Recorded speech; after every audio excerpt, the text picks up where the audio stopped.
Salut le poulailler, bienvenue sur cette nouvelle vidéo. Je suis ravi que vous continuiez à me suivre. Alors avant de commencer le sujet, je voulais vous parler de quelque chose. Je pense que certains d'entre vous doivent se demander pourquoi je sors si peu de vidéos par mois. En fait, la réponse est toute simple. 1. Vous savez déjà que je travaille. Effectivement, je rentre pas très tôt du travail. Après, il faut que je m'occupe du repas des filles, de la maison, les devoirs, tout ça, machin. Voilà, ça m'amène un peu tard. Après, il me reste peu de temps pour faire les vidéos. Si je suis pas complètement crevé. Et le deuxième point, c'est que chez moi, tout est fait maison. Oui, c'est du 100% fait poule poussin. Ça fait beaucoup de travail pour faire une vidéo. Alors après, vous vous demandez comment les youtubeurs que vous aimez arrivent à faire 2-3 vidéos par semaine. C'est assez simple, en fait, ils ont du monde derrière qui les aide. Donc, souvent, ça peut être juste un monteur, mais après, ça peut être aussi pour la publicité, la com. C'est quelque chose qui leur permet de se concentrer sur les idées, sur le tournage, et ainsi sortir 2, 3, 4 vidéos par semaine. C'est pour ça que beaucoup de youtubeurs en fait connus sont regroupés dans une boîte de prod qui s'appelle Webedia, qui a cette particularité de faire un peu de la production de youtubeurs. Ça se professionnalise un petit peu, ça ressemble un petit peu plus chaque jour à de la production audiovisuelle, mais bon, il y a quand même cet aspect, n'importe qui peut y arriver, et c'est pas forcément un producteur qui va décider qui choisir, c'est vous qui pouvez, avec votre talent, aller de plus en plus loin. Et aussi, forcément, comme je vous l'ai dit, avec beaucoup de travail. Moi, c'est pour ça que je prends du temps. Bah oui, parce que je fais tout comme je vous l'ai dit. Les idées, pas forcément les meilleures. Le tournage, la lumière, le montage, le mixage, les effets spéciaux. On a aussi le graphisme, les retouches d'images, la publicité, la communication. Tout ça demande beaucoup de temps. Donc allons-y pour le sujet sur comment accompagner ses enfants dans leur passion. En centrant sur les miennes, forcément, le cosplay. Et là, vous vous dites, mais c'est quoi le cosplay ? D'abord, générique de début.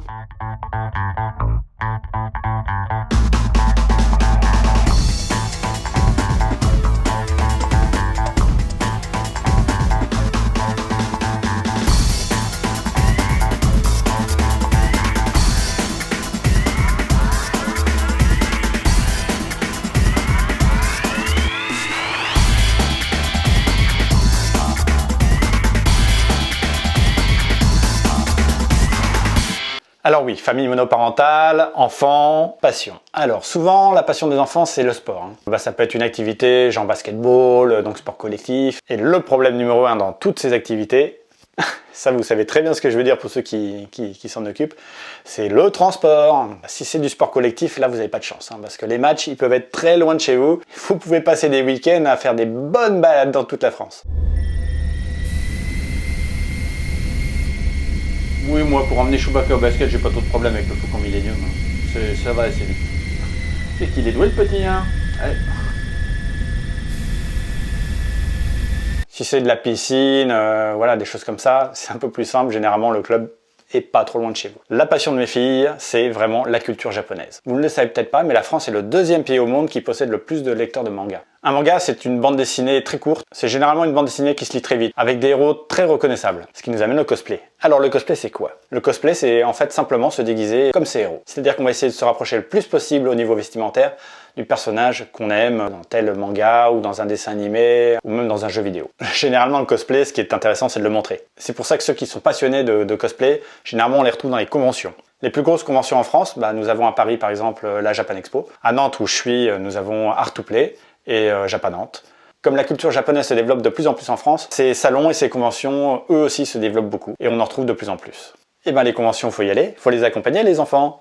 Oui, parce que je peux pas les laisser toutes seules, surtout quand elles ont commencé à s'intéresser à tout ça. Elles étaient quand même assez jeunes. Je pouvais pas les laisser se balader toutes seules dans un salon comme la Beaujoire. Au début, j'étais pas du tout déguisé, j'étais en civil. Après, vous avez remarqué quand même que je me déguise pas mal dans mes vidéos. Et pourquoi? Parce que j'aime bien ça. Après, vous vous en doutez, j'aime bien me déguiser, mes filles m'amènent dans des salons où presque tout le monde est déguisé, et j'ai craqué. Le dernier salon Art2Play 2019, je me suis déguisé. Je me suis dit que je pouvais pas rester comme ça sans rien faire. Par contre, je me suis dit, il faut quand même que je représente ma tranche d'âge. D'ailleurs, il y a eu des concours blind test de chant, je vous assure, je connaissais aucune des chansons, à part peut-être Pokémon. J'ai dû donc choisir un héros. J'ai choisi Albator. Albator, on va dire qu'il y a quand même que des gens d'une certaine tranche d'âge qui peuvent le connaître. Je suis pas vieux, je suis vintage, c'est pas pareil du tout. J'ai été très étonné et j'ai eu un succès fou à Art2Play, je vous assure. Au moins 40 demandes de photos. Qu'après les demandes, oui, c'était soit des parents qui accompagnaient leurs enfants et qui disaient « chouette, enfant héros qu'on connaît » parce que tous les autres, là, on les connaît pas. Soit c'était des enfants, et là, on rajeunit un petit peu, mais qui viennent en vous disant « oui, c'est pour mon père » ou « c'est pour ma mère, elle est super fan d'Albator, je peux vous prendre en photo, je peux me prendre en photo avec vous ». Bon, ça fait quand même plaisir, même si on prend un petit coup là derrière la tête. J'étais quand même super content d'avoir autant de succès. Pour fabriquer des costumes, il y a plein de matériaux comme la mousse, le plastique, la dentelle, la soie, enfin n'importe quoi du moment qu'on se rapproche le plus possible du vêtement de son héros. Et ça peut aller très très loin. Il y a vraiment des gens qui sont doués dans la découpe, la peinture, la broderie, la couture. Franchement, j'ai été très impressionné cette année par les costumes. Le mien était le meilleur, mais j'ai pas été invité au concours. Dommage. Et si on se faisait une petite balade dans le salon Art to Play 2019? Vous venez avec moi? Allez.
Donc dans ces conventions, il y a bien sûr ce côté cosplay, où on va même pouvoir acheter des armes qui correspondent à ces héros, on va pouvoir acheter des costumes.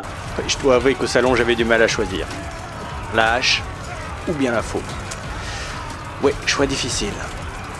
Allez, au combat. Il y a aussi tout un côté geek et jeune de maintenant, c'est-à-dire qu'il y a des youtubeurs invités, il y a des groupes de musique qu'on ne retrouve que sur internet, et qui sont franchement très très bien. Je fais une petite aparté sur un groupe que j'ai découvert grâce à mes filles, qui s'appelle Starry Sky.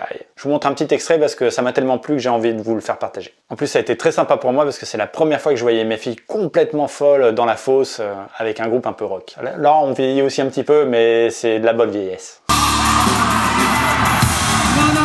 je sens que c'est le soir, là, vous êtes un petit peu fatigué, là, ça va pas du tout.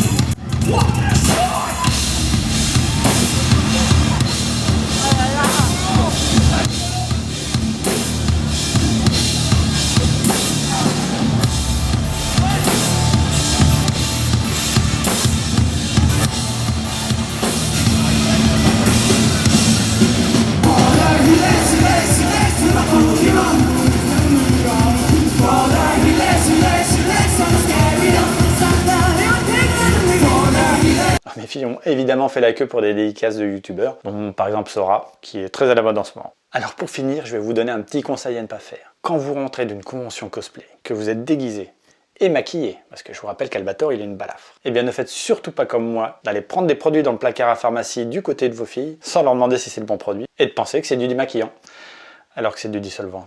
Et ça pique très fort. Le dissolvant c'est pour les ongles, c'est très décapant, hein.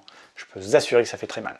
Voilà, c'est la fin de cette vidéo. Prochaine vidéo, je ne sais pas, on verra. Je la ferai bien sur les objets utiles aux parents, enfin en tout cas à moi, parce que j'ai plein d'objets dont je peux plus me passer. Des objets du quotidien ou des objets pratiques. Je ferai un petit point dans la maison sur ce qui me sert tous les jours. Allez, bye bye le poulailler, ciao, à très vite.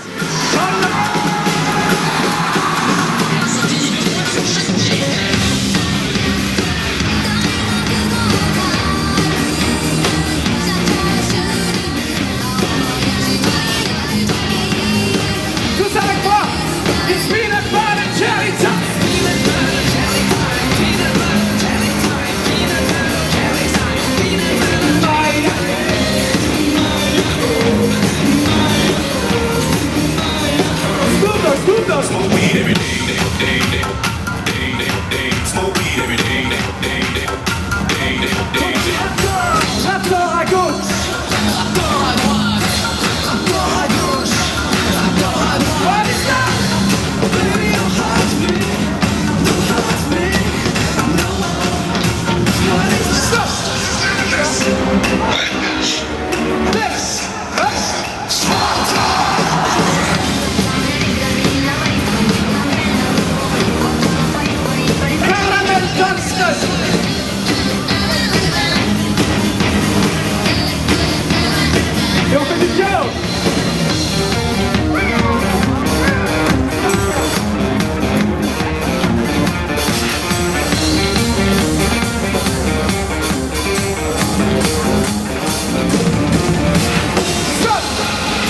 changer la donne.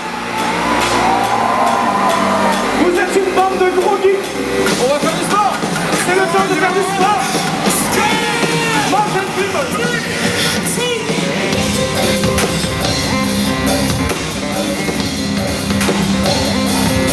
La coupe de terre, papa.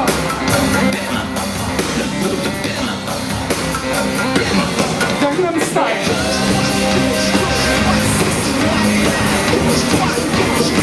Et on fait tourner les serviettes.